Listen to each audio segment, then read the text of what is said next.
I'm here with Sandra Evertson, who has brought some unbelievably beautiful bottles. Thank you. These are so fantastic. So I know you're going to show us how easy it is to sort of make these from start to finish. So where do we get started? Well, we start with some sculpting clay and some resin craft blanks and kind of go from there. Okay, cool. So what do we do? I guess we're mixing things together, right? So, to make our... so we have a 2-part clay, and we want to get the equal amounts of the clay. So you just get equal amounts, and you mix it up. And they're 2 different colors mainly so that you can tell when the you've difference, mixed it. Right, and when the mixing, when you start mixing them up, it'll blend together, and you want to get it all blended together and into one color, and that's when you know when it's ready to go.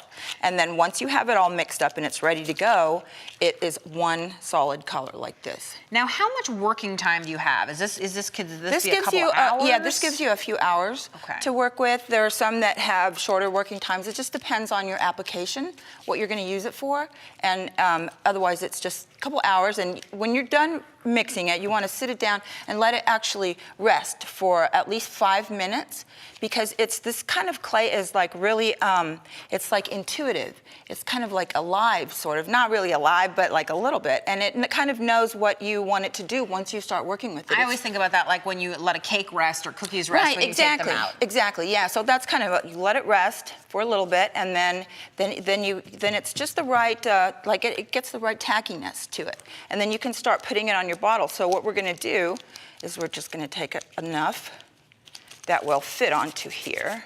And I notice you're wearing gloves while you do that. Yeah, when you mix it, you should wear the gloves, because it does have like a curing action, and so you want to wear the gloves when you're mixing it. But when you start working with it, you don't have to. I kind of generally really don't when I start working with it, because after it's sat and rested, that whole curing thing is kind of finished. Completed. Yeah. So I see you've just made a ring around the neck of the bottle, like a donut.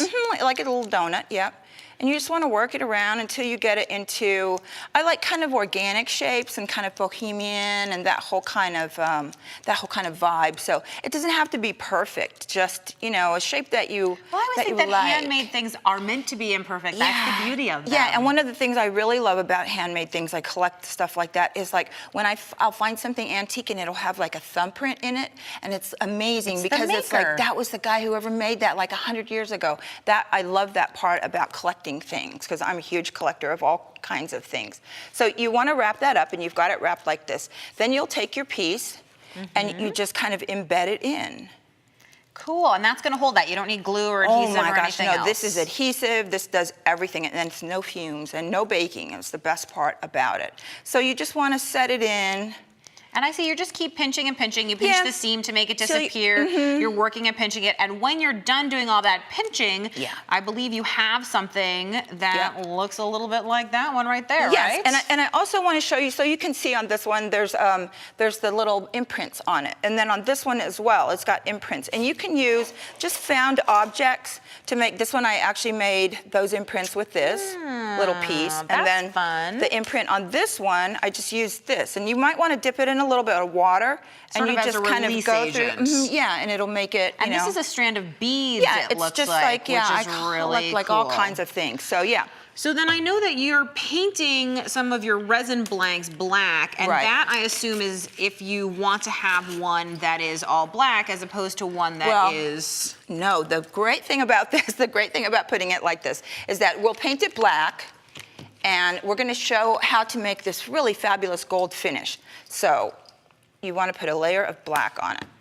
And these resin blanks are matte, so they just take paint and glue and glitter or whatever you want to put on them really, really, really nicely. So then this is a gold wax, and how are we going to go ahead and apply that? Right, so this will be then, you just use a little cotton cloth, and you grab some out of here, and you just start rubbing it on. Could not be easier. And no, it's so totally, so I'm pretty low-tech artist, so it's the simpler the better. And you can see it just pops up all the detail. And that was a very small amount that you used. And now I know you've got a tip where you're going to take it even further and distress it. Yeah, you can just, absolutely, just distress it. And you can see on the one over here where you add in a little bit of color here to make it, give it kind of an aged look. So how do we do the distressing?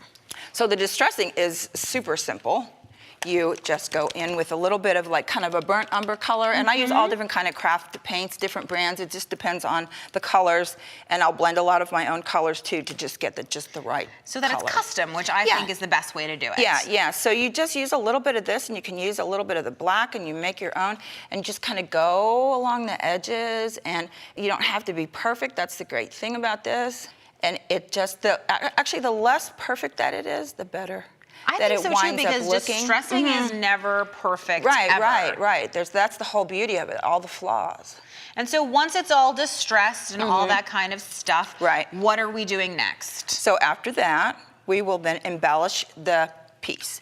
And you can embellish the glass piece with, I make up this little mixture to kind of make a little milky mixture, and you can spray it on here. So what's it a mix of? It's a mix of just a white acrylic paint, some chalk, like kids' chalk, and you just scrape it off, put it in the shaker bottle and mix it up, and it gives you a little powdery And there's water in there too, I assume. A little bit of water, and it just, you know, adds a little, and it makes, you can see on the bottles over there, it makes these pretty little flecks. Very cool. And then I know we're going to embellish it out even more. Even further, yes. And you use, I just use like found fabrics that you get from like thrift stores and stuff like that, and tear them into strips.